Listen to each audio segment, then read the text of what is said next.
মদিনার বাজার দিয়ে নবীজি যাচ্ছেন, নবীজির একটা ওট পছন্দ হয়েছে। তো নবী ওটের মালিকের কাছে গিয়ে জিজ্ঞেস করলেন, ভাইয়া এই ওটটার দাম কত?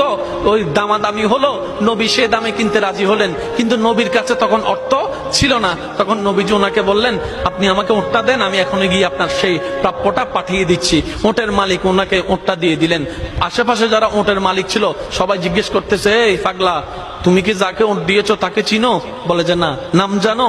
বলে যে না। পরিচয় জানো? বলে যে না। ঠিকানা জানো? না। তো তুমি যে ওটটা দিয়ে দিলা, উনি যদি ওটার টাকাটা না ফাটায় তখন তো তুমি লসের মধ্যে চলে যাবা। সে ওটের মালিক বলে, এত সুন্দর নুরানি চেহারাওয়ালা কখনো বাটপার হতে পারে না, কখনো চিটার হতে পারে না, কখনো মৃত্যুক হতে পারে না। ওনার চেহারা দেখেই তো আমি ওট বিক্রি করার আগে মনটাই বিক্রি করে দিয়েছি, মনটাই বিক্রি করে দিয়েছি, মনটাই বিক্রি করে দিয়েছি। তোমরা যাই বলো, আমার মন বলে উনি আসবেই আসবে, টাকাটা পাঠাবেই পাঠাবে। এই কথা বলতে না বলতে কিছুক্ষণ পরে নবীজির একজন সাহাবা এসে বলছেন, একটু আগে একজনে ওট নিয়ে গিয়েছেন, কাছ থেকে ওটের মালিকটাকে একটু দেখতে চাই। উনি বলে যে আমার থেকে। তো উনি বললেন, আমাদের নবী আপনার থেকে ওটটা নিয়ে গিয়েছেন, ধরেন ওটের টাকাটাও দিয়েছেন, আপনাদের খাবার জন্য কিছু খেজুরও হাদিয়া পাঠিয়েছেন, খেজুরও হাদিয়া পাঠিয়েছেন।